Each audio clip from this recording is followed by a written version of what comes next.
Hello everyone, मैं रमन कुमार रंजक स्वागत करता हूं आप सभी का अपने यूट्यूब चैनल पर। दोस्तों, आज की चर्चा का विषय है एमसीक्यू सीरीज का क्लास फर्स्ट, और क्लास फर्स्ट का टॉपिक है बैंकिंग एंड रेमिटेंस।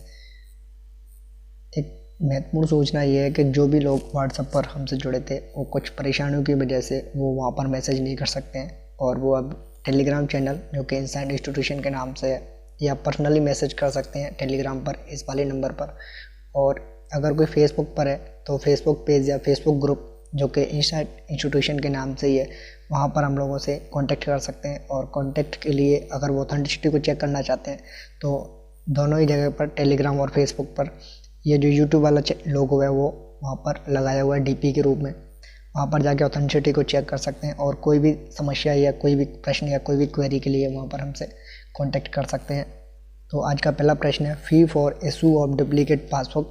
अगर कोई डुप्लीकेट पासबुक इशू करवाना चाहता है किसी भी कारणवश, तो उसके लिए देने होंगे 50 रुपये, यानी कि ऑप्शन नंबर बी इसका सही आंसर हो जाएगा। जितने भी क्वेश्चंस इस सीरीज में लिए जाएंगे वो इंडिया पोस्ट की जो वेबसाइट है उसका रेफरेंस होगा, यानी कि वहाँ पर जा कर के इसकी ऑथेंटिसिटी को चेक कर सकते हैं। और इंडिया पोस्ट की वेबसाइट को भी हाल ही में जनवरी के मंथ में ही इसको अपडेट किया गया था, तो इससे अच्छा और कोई सोर्स नहीं हो सकता, इसलिए वहाँ से सारे क्वेश्चंस लिए गए थे। और पहला प्रश्न का जो सही आंसर है वो है 50 रुपये fee for issue of duplicate passbook. Question number 2 है, fee for issue of statement of account. यदि किसी भी अकाउंट का अगर किसी को स्टेटमेंट चाहिए, जारी करवाना चाहते हैं स्टेटमेंट को, तो उसके लिए जो शुल्क है वो लगता है 20 रुपये, यानी कि ऑप्शन नंबर ए इसका सही आंसर हो जाएगा। Next question number 3। Question number 3 में पूछा गया कि फ़ी for issue of deposit receipt. Deposit receipt की अगर कोई जारी करवाना चाहता है तो उसके लिए भी जो शुल्क है वो 20 रुपये लगेगा, यानी कि ऑप्शन नंबर ए इस प्रश्न का सही आंसर हो जाएगा। नेक्स्ट क्वेश्चन नंबर 4 में, फ़ी फॉर कैंसलेशन और change of nomination.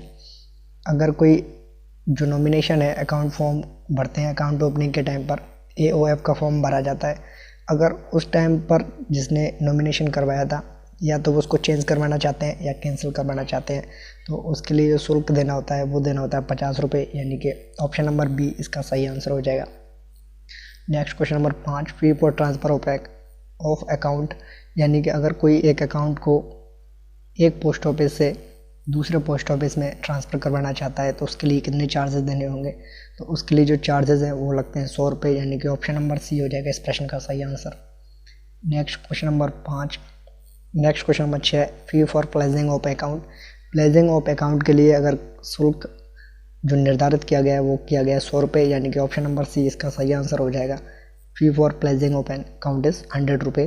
Question number 7, charges on dishonour of cheque. Cheque के डिसऑनर के लिए कितने चार्ज दिया जाता है, तो उसके लिए भी 100 रुपये दिए जाते हैं, यानी ऑप्शन नंबर सी हो जाएगा इसका सही आंसर। Next question number 8।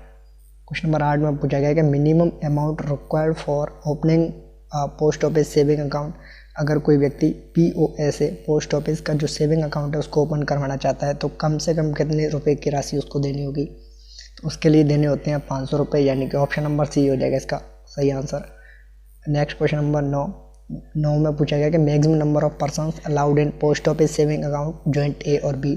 अगर कोई POS का जॉइंट A और जॉइंट B अकाउंट खुलवाना चाहता है तो उसमें कम से मैक्सिमम नंबर, यानी कि ज़्यादा से ज़्यादा कितने लोग एक साथ में खाता खुलवा सकते हैं। बेसिकली ये है कि अगर किसी को जॉइंट A या जॉइंट B अकाउंट खुलवाना है पोस्ट ऑफिस सेविंग अकाउंट का, तो कितने लोग एक साथ मिल करके ये जॉइंट अकाउंट खुलवा सकते हैं, तो उसके लिए जो लिमिट है वो है 2 लोगों की, यानी कि 2 लोग मिल करके जॉइंट A या जॉइंट B POS का अकाउंट खुलवा सकते हैं। ऑप्शन नंबर बी हो जाएगा इसका सही आंसर। नेक्स्ट क्वेश्चन नंबर 10 में पूछा गया कि how many accounts can be opened by an individual as a single account. यानी कि अगर कोई एक व्यक्ति है वो सिंगल अकाउंट खुलवाना चाहता है, जॉइंट अकाउंट नहीं खुलवाना चाहता, सिंगल अकाउंट खुलवाना चाहता है, तो वो कितनी संख्या में सिंगल अकाउंट खुलवा सकते हैं, तो इसका जो सही आंसर होगा वो होगा ऑप्शन नंबर ए, यानी कि एक व्यक्ति, एक पर्सन सिंगल अकाउंट के रूप में सिर्फ और सिर्फ एक ही खाता खुलवा सकता है, तो ऑप्शन नंबर ए इसका हो जाएगा सही answer. Next question number 11, question number 11 में कि mark correct option about POS post office saving account के संदर्भ में सही कथन को चुनना है। ऑप्शन ए में है in the case of death of a joint holder the surviving holder will be the sole holder if surviving holder already has a single account in his name joint account have to be close.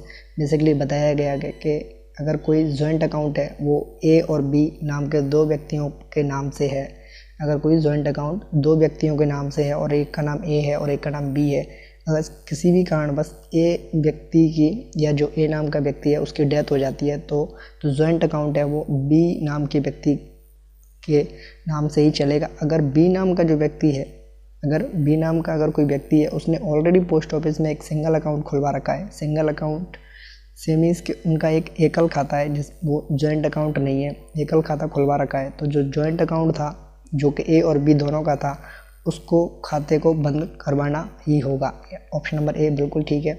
Option number B में conversion of single account to joint account और vice versa is not allowed, यानी कि post office saving account के संदर्भ में अगर कोई single account है और सिंगल अकाउंट से अगर किसी को जॉइंट अकाउंट में ट्रांसफ़र करवाना है या जॉइंट अकाउंट से सिंगल अकाउंट में किसी को कन्वर्जन करवाना है, चेंज करवाना है किसी भी अकाउंट को, तो ये अलाउड नहीं है। ऑप्शन नंबर बी बिल्कुल सही है। ऑप्शन नंबर सी में है nomination is mandatory at the time of opening of account, यानी कि खाता खुलवाने के समय पर नॉमिनेशन जरूरी हो जाता है। ऑप्शन नंबर ए, बी और सी तीनों सही हैं, तो इस प्रश्न का जो सही आंसर हो जाएगा वो होगा option number D, all of the above are correct. Next question number 12 में है कि minimum withdrawal amount allowed in POSA, यानी कि पोस्ट ऑफिस सेविंग अकाउंट के लिए अगर कोई व्यक्ति विड्रॉल करना चाहता है, निकासी करना चाहता है, तो कम से कम कितने रुपया वो निकाल सकते हैं अपने खाते से। तो कम से कम का जो अमाउंट का जो लिमिट है वो है कम से कम 50 रुपये का वो विड्रॉल ले सकते हैं। यानी कि अगर किसी पर्सन के अकाउंट पर सपोज 551 रुपये है तो वो 500 तो अकाउंट में रखने ही होते हैं, ये तो अब हो गया लिमिट, ये तो अपने को रखने ही रखने 500। नेक्स्ट उसका बचा 51 में से वो 51 को निकाल सकता है। यानी कि बेसिकली बताया ये गया है कि 50 से कम का अगर किसी का विड्रॉल है, 50 से अगर किसी का कम का विड्रॉल है, सपोज़ किसी का 549 यानी कि 549 रुपये है किसी के अकाउंट में, 549 रुपये हैं, तो 500 रुपये तो लिमिट हो गई रखने की और बचे उसके 49, तो 49 का विड्रॉल नहीं किया जा सकता है, यानी कि 50 या 50 से ऊपर ही विड्रॉल किया जाएगा। बेसिकली ऑप्शन नंबर बी हो जाएगा इसका सही आंसर। नेक्स्ट क्वेश्चन नंबर 13 में है कि minimum deposit amount allowed in POSA, post office saving account में कम से कम कितना रुपया जमा कर सकते हैं। तो जमा करने की जो कम से कम की सीमा है वो है 10 रुपये, यानी कि 13 का ऑप्शन नंबर ए हो जाएगा सही आंसर। नेक्स्ट क्वेश्चन नंबर 14 में what are the additional facilities available on post office savings account, यानी कि कोई पोस्ट ऑफिस का सेविंग अकाउंट है, POSA अकाउंट है, तो उस पर क्या अतिरिक्त सेवाएं प्रदान की जाती हैं। तो POSA में चेकबुक और ATM कार्ड की सुविधा उपलब्ध है, ई बैंकिंग और मोबाइल बैंकिंग की सुविधा उपलब्ध है, APY यानी कि अटल पेंशन योजना, प्रधानमंत्री सुरक्षा बीमा योजना, प्रधानमंत्री जीवन ज्योति बीमा योजनाएं भी, ये तीनों फैसिलिटीज़ भी अवेलेबल हैं। यानी कि ऑप्शन नंबर ए, बी और सी तीनों सही हैं, तो इस प्रश्न का जो सही आंसर होगा वो होगा option number D. Next question number 15 में है कि इफ नो डिपॉजिट और withdrawal takes place in account during continuous fill in the blanks financial year the account shall be treated as silent और डोरमेट। बेसिकली ऐसे जो questions थे fill in the blanks के, वो जो पेपर अभी हुए हैं फिलहाल में MTS के और PA पोस्टमैन के, वो बेसिकली ऐसे क्वेश्चंस झारखंड सर्कल और पंजाब सर्कल और भी सर्कल्स में ऐसे क्वेश्चंस देखने को मिले थे, इसलिए ऐसे प्रश्नों को अब शामिल किया जा रहा है। बेसिकली पूछा यह गया था कि अगर कोई साइलेंट अकाउंट है या डोरमेंट अकाउंट है तो उसकी परिभाषा क्या है। तो उसके लिए जो परिभाषा है वो ये है कि अगर कोई लगातार 3 फाइनेंशियल ईयर्स में कोई भी डिपॉजिट नहीं करवाता अपने खाते में, कोई विड्रॉल नहीं करता अपने अकाउंट से 3 फाइनेंशियल ईयर में, तो जो अकाउंट है ऐसे अकाउंट को साइलेंट या डोरमेंट अकाउंट कहा जाएगा। तो ऑप्शन नंबर सी हो जाएगा इसका सही आंसर, कि फिल इन द ब्लैंक्स में आएगा 3 financial years. Next question number 16 में है कि no interest will be allowed in a month if balance between 10th and last day of the month falls below. Basically ये है कि कोई भी ब्याज नहीं दी जाएगी किसी भी मंथ में, कब, जब जो बैलेंस है वो 10 तारीख 10th day of the month और जो last day of the month है उसमें अगर कोई बैलेंस कितने रुपए से नीचे गिरता है ये पूछा गया था। तो बेसिकली 500 रुपये से अगर कोई नीचे बैलेंस जाता है किसी भी अकाउंट में, 500 रुपये से नीचे अगर कोई अमाउंट जाता है, कब? Between 10th and last day of the month. इसके बीच में अगर 500 रुपये से नीचे अगर कोई जाता है बैलेंस किसी भी अकाउंट का, तो उनको ब्याज नहीं दी जाएगी। यानी कि 16 का आंसर नंबर डी सही हो जाएगा। क्वेश्चन नंबर 17 में minimum amount required for opening and RD account. किसी भी रेकरिंग डिपॉजिट अकाउंट है उसको खुलवाने के लिए कितने रुपए देने होते हैं, कितने रुपए की ज़रूरत होती है। तो मिनिमम जो अमाउंट की लिमिट है आरडी अकाउंट के लिए वो 100 रुपये कि 100 रुपये से कम का आरडी अकाउंट खोला नहीं जाता है। तो बेसिकली इस प्रश्न का सही आंसर हो जाएगा option number C. Question number 18, how many persons allowed in RD joint A और जॉइंट बी अकाउंट। यानी कि जो आरडी का जॉइंट ए और जॉइंट बी अकाउंट है उनमें ज़्यादा से ज़्यादा कितने लोगों को शामिल किया जा सकता है। यानी कि बेसिकली आरडी के जो जॉइंट ए और जॉइंट बी के अकाउंट है उनमें कितने पर्सनस को परमिशन दी गई है एक साथ जॉइंट अकाउंट खुलवाने के लिए। तो नंबर ऑफ पर्सनस है वो है 3, यानी कि ऑप्शन नंबर सी इसका सही आंसर हो जाएगा। 3 लोगों से ज़्यादा किसी भी जॉइंट अकाउंट में शामिल नहीं हो सकते हैं। Next question number 19, how many numbers of RD account opened by a person. तो एक जो व्यक्ति है वो कितने आरडी के अकाउंट को खुलवा सकता है।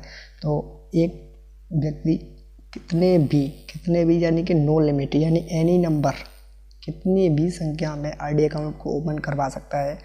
उसको लिमिट नहीं है कि वो 1 या 2 अकाउंट को खुलवाए, वो कितने भी अकाउंट अपने नाम से खुलवा सकते हैं। बेसिकली इस प्रश्न का जो सही आंसर होगा वो होगा option number D. Next question number 20 में है कि RD account can be opened by. RD account को किन के माध्यम से खोला जा सकता है? By cash, by cheque. तो आरडी अकाउंट को बाई कैश और बाई चेक दोनों से खोला जा सकता है, इसलिए इस प्रश्न का सही आंसर होगा वो होगा ऑप्शन नंबर सी। और इसी के साथ करते हैं वीडियो का एंड। ये एंड इस वीडियो का।